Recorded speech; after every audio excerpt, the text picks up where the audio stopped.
What are some of the historical documents relating to New France held at the archives of the Quebec Seminary?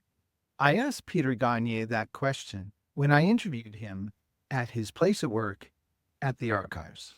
So, in addition to having documents that are pertaining to its own educational activities, the priest training activities, the seminary has many documents dealing with the Quebec history in general.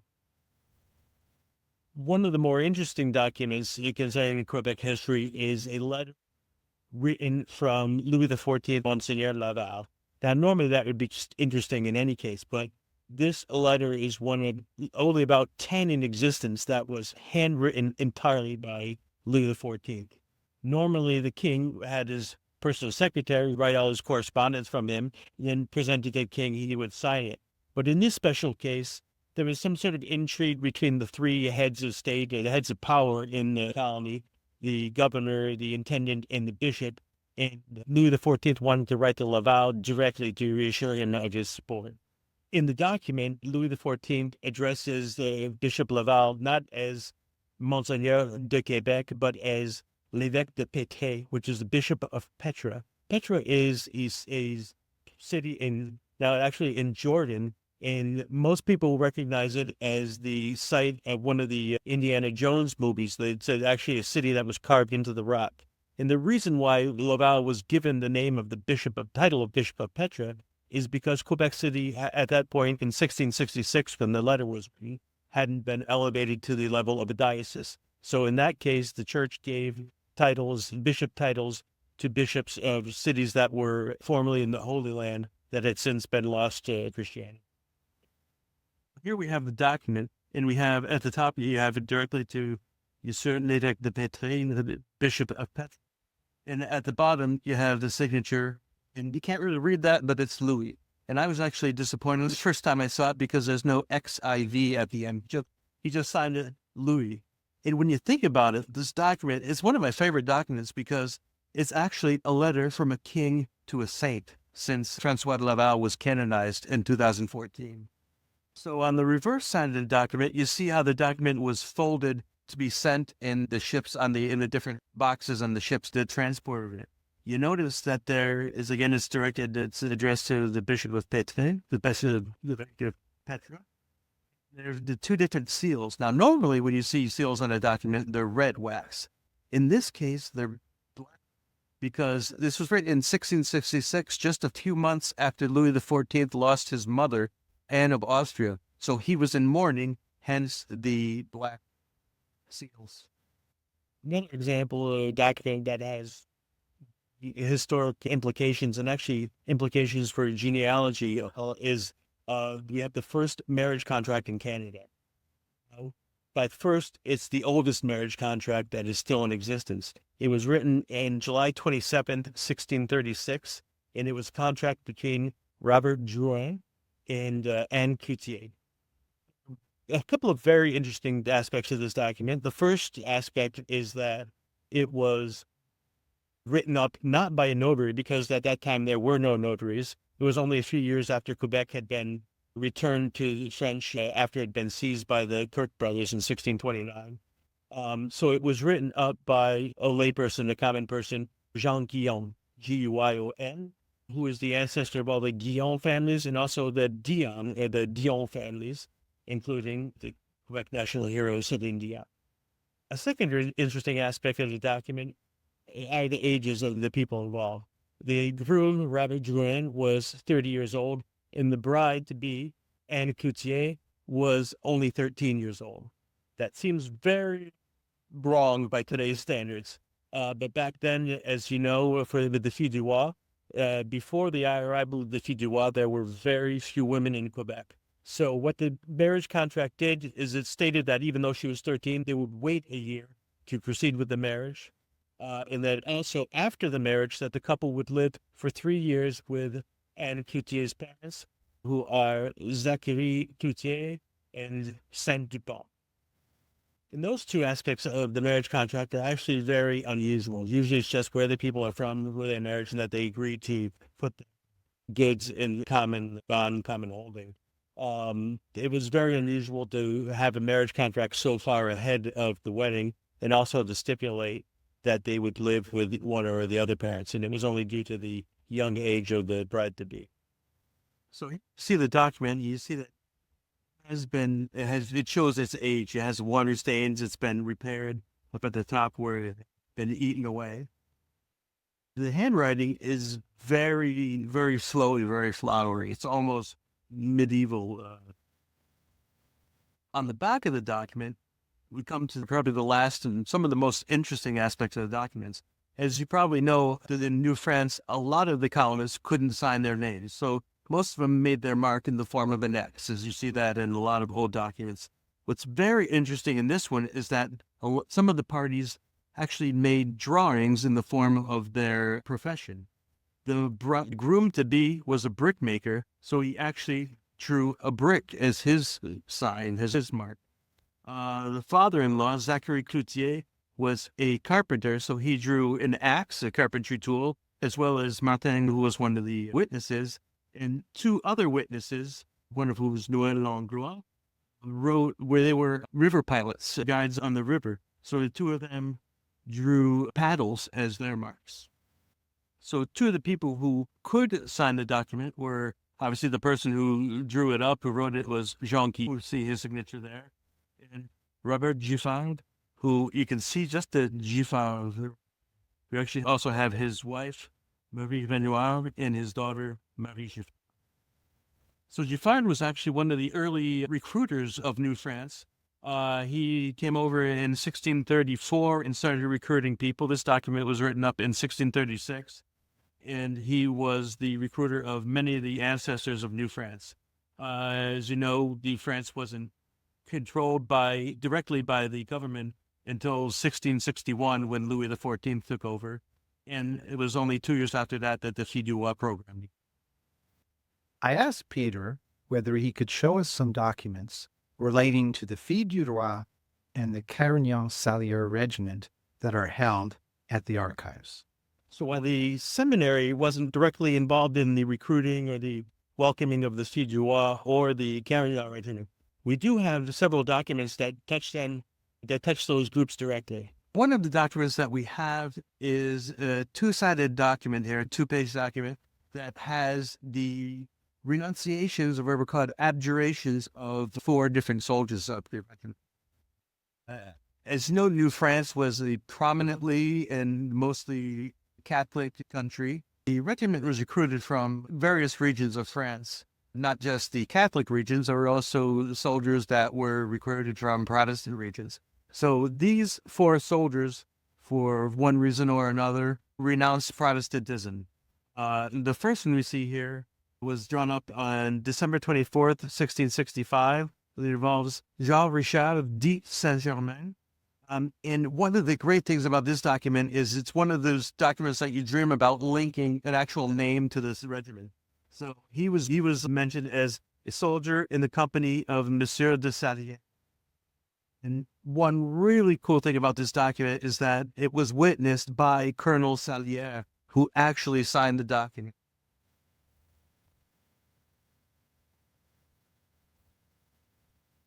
If you're checking your genealogy in your family tree right now to see if you have Jean Richard or Charles de Saint-Germain, I can tell you right now you don't, because while he renounced Protestantism on December 24th, it was most likely on his deathbed, because he died on New Year's Eve on December 31st.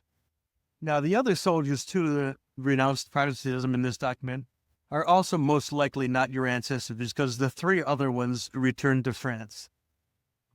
This one here, we have one Jean Fouché, who was a soldier in the company of Monsieur de la Varenne. All these documents, these 4 soldiers renounced Protestantism in Montreal. This one was probably also likely in the hospital because it's signed by Jean Mas, who was one of the founders of the General Hospital, the Hôpital Général in Montreal.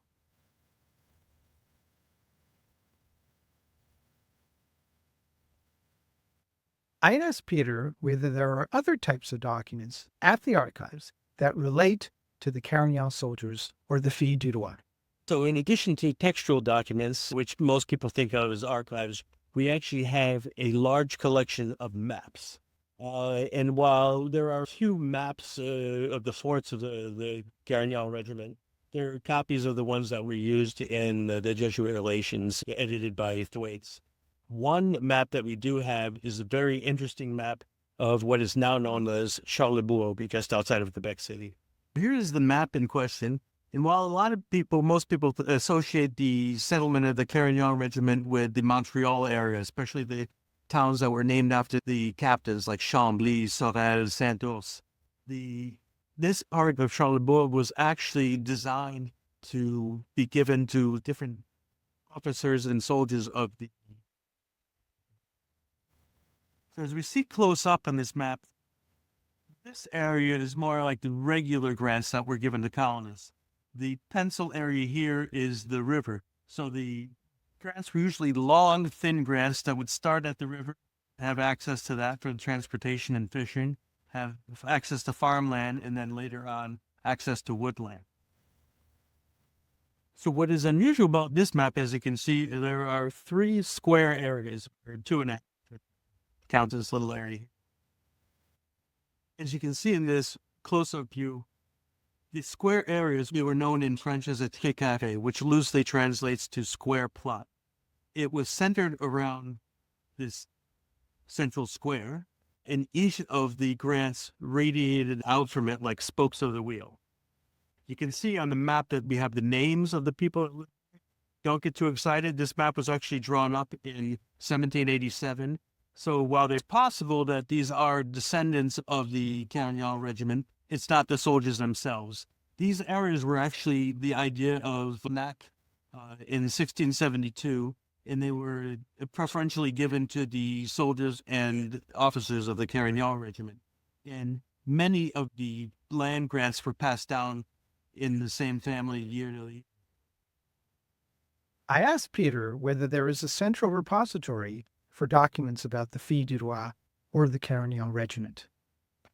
So there is no one single repository for archives about the Filles du Roi or the Carignan Regiment. What you have to do in different archival centers that you go to is look for what connection that center might have with either of those 2 groups. The seminary was actually the seigneur, the landowner of the entire Beaupré coast. So we have various documents and titles and tax books regarding the Beaupré Seminary. The one that I wanted to show you today is actually in relation to the students of the seminary. There were several students of the seminary that were sons of either the Carignan Regiment or the Filles du Roi, and we can find their names in a manuscript that's called the Annals of the Petit Séminaire. So here you see the exterior of the manuscript. You can tell it's very, let's call it an artisanal cover. It seems pretty homemade with burlap and cardboard. And the title, the Annales du Petit Séminaire, or the Annals of the Minor Seminary, is a little misleading because usually annals are a written narrative history. But in this sense, it's actually a list of the students who entered each year and a little bit about them. So if you open up the book here, we're at the beginning. This is actually the second page. The minor seminary was begun in 1868. And among some of the early students were Huron or Wendat children who were also students of the seminary. And if you've ever come across a name in French where the letter 8 is, that's the dead giveaway that it's a Huron name, because the 8 is the sound like huit. So here we have Joseph Ukwiachande. He was aged about 8 years old. He stayed the longest of all of them. He left on 15 March 1673 at the request of his parents. Besides the Huron students, there are a number of students who were the sons of the Filles du Roi or the Carignan Regiment. And I found 2 brothers very early on in the seminary that I wanted to show you. So here we have the entry of Michel Buisson de Saint-Combe. He was the son or one of the sons of Filles du Roi Suzanne de Lisserès and Michel Buisson de Saint-Combe. You can read in the entry here, I'll read it in French, I'll translate it. Michel Buisson de Saint-Combe, then de l'Île Jésus. He came from the Île Jésus, which is now the town of Laval, outside of Montreal. And he was brought by Monseigneur and Monsieur de Maisonneuve, and he entered on 12 June. The Monseigneur in question here is Monseigneur de Laval, and that's very significant because he was literally brought from the Montreal area, Ile Jésus, which was a land owned by the seminary, by Monseigneur de Laval. Now, the reason why he came from the Ile Jésus, it was obviously, as I mentioned, the property of the seminary.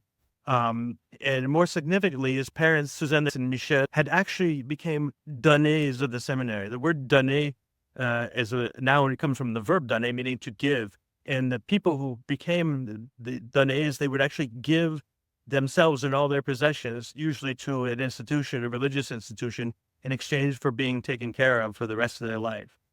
In this case, the Bisson family had two sons and actually a daughter that they placed the two sons with the seminary, and the parents were the foremen. They took care of the Ile Jésus Seigneurie. So there's in exchange for that, the two sons were given pensions at the seminary. So here in the entry for 1675, we have his brother, Jean-François Bisson de Saint-Côme. He entered the seminary on the 22nd of July at age 9, and he became a priest. Here you can see a little bit of feint that it mentions missionnaire au Mississippi. He became obviously a missionary in the Mississippi Valley. The whole area was referred to as Mississippi at that time. And he actually founded a mission called, and we actually have a map of that mission. So here's the map. And before I get into the actual contents of the map, I want to draw your attention to the stamp here in the corner. You see it says Archives SME Quebec. The SME actually stands for Seminaire des Missions Étrangères, or Seminary of Foreign Missions. The seminary was actually, that was the full title of the Quebec City Seminary, because one of their early mandates was to not only to train priests, but to send them out on missions with the native people. And also, as I mentioned, the Seminary of Beaupré was one of the lands owned by the seminary. The priests there were actually missionary priests, and we have the Register of the Miracles at Saint Anne de Beaupré, and it was actually drawn up by a priest named Thomas Morel, who signed it, prêtre missionnaire. It was a missionary priest. So here we see the mission of Sainte Famille des Tamarois, which roughly translates to the Holy Family of the Tamarora. It was founded by Jean-François Bisson, who I pointed out in the Annals of the Seminary. Now, this was a mission backed and sponsored by the seminary. It was located on the Mississippi River. You can see the Mississippi flowing down there, a little bit to the southeast of St. Louis. And the Tamarora were part of the Illinois Federation, and they are also connected to the Natchez tribe. So the mission was not just the resident priest catering to the native population. It was actually a mix of native population and Canadian settlers. And this map was made in 1735, a little about 40 years after the founding of the mission. It is a couple of slow years at the beginning to get people to come down from Canada and settle, and to convince the Native Americans to come also settle in the mission. But as you can see, after 40 years later, it was very thriving, and it was large. It had its own mill. It had a barn. It had storage areas, several living areas. And it was actually in use and thriving up until the end of the conquest. And at the end of about 1763, the seminary sold all the land when the English took over the continent. So while this map is interesting of itself, I also wanted to show it to you to point out that while we found the name of Jean-François Bisson in the Annals of the Seminary, the son of one of the filles du roi, you need to sometimes have to pursue that to look at other sources and continue your research to find out what else you can find about a certain person or the family. I asked Peter what the difference is between a library and an archive. Most researchers, especially those starting out, do a lot of research in libraries and in books. And I just wanted to mention a little bit about the difference between, what are archives? How do what's the definition of archives, and how they're different from the libraries and maybe the other information centers or documentation centers. The archives are, the definition of the term for a group of archives is called archival fonds, FONDS. And that is basically It's based on provenance. It's based on where the documents come from. And an archival funds is a collection of all the documents and materials, whatever the nature, written, audio, visual, all the kinds of documents that are produced during the normal course of actions or business of a person, a family, or a business. So it's all the documents that they produce or receive or use in the course of their business. Whereas publications are entirely self-sustaining books that are compilations of all different sources. So archival centers are going to have these archival fonds, or sometimes called records groups, that are the primary sources that are made by an individual or a group. Whereas libraries are collections around a certain theme. It could be a general collection. It could be a law library where all the books are about law. So with libraries, it's really about the subject, if it's just a library on that subject, or the records are grouped by subject. In archives, they're grouped by the producer, or they're grouped by the provenance, or where that they come from. And I mentioned that the idea of primary sources versus secondary sources is really key here. Libraries are almost all, in the case it's publications, they are secondary sources, and they're sources that are published, more or less mass produced. So you can have the same book in a public library in Boston, Birmingham, or Fairbanks. Whereas archives, since they're the primary sources, most of the time they're going to be the originals, and most of the time they're going to be unique to that archival center. Peter, what is the role of an archivist? So my role as an archivist is actually two parts to the role. One part of the role is actually organizing, conserving, and preserving the documents in a certain way so that they're accessible, that they're conserved for a long time, and that people have access to them. The other role is in relation to the public, the researcher.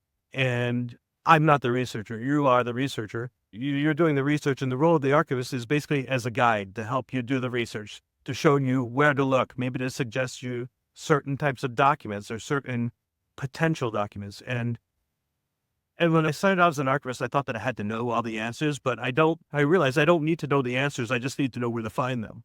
And speaking of answers, I realized too that I don't have to give you the answers. I give you the questions. I ask you, what are you looking for? Why are you doing this? If you're looking for, you just want to find the name of your ancestor in the annals of the seminary, I can find that. If you're looking for a photo of your ancestor, that's maybe in a different place. So what I do in general is to make connections. I make the connection between what you're looking for, what we have in the archives. And like I said before, the archives are mostly unique to the archival centers. So if we don't have it, I'm going to refer you to the National Archives of Quebec, or I'm going to refer you to the Archdiocese or something like that. My job is to either to help you find the answer. Well, it is to help you find the answer, whether it's in our archives or in a different archives. Thank you, Peter, for generously giving us your time to explain your role as an archivist and to tell us about the archives of the Quebec Seminary, including showing us some of the interesting documents there for researchers to examine. You can find out more about the archives by visiting its website at mcq.org. We provide a link in the description to Peter's books on the Filles du Roi, the Filles Amériques, and his new books on the Carignan-Salières Regiment. You can also discover what is offered by La Société des Filles du Roi et Soldats du Carignan, the host of these podcasts, by taking a look at our website at fillesduroi.org. Please send us your comments by email and suggestions for topics to info@fillesduroi.org. Thank you for watching. We'll see you next time.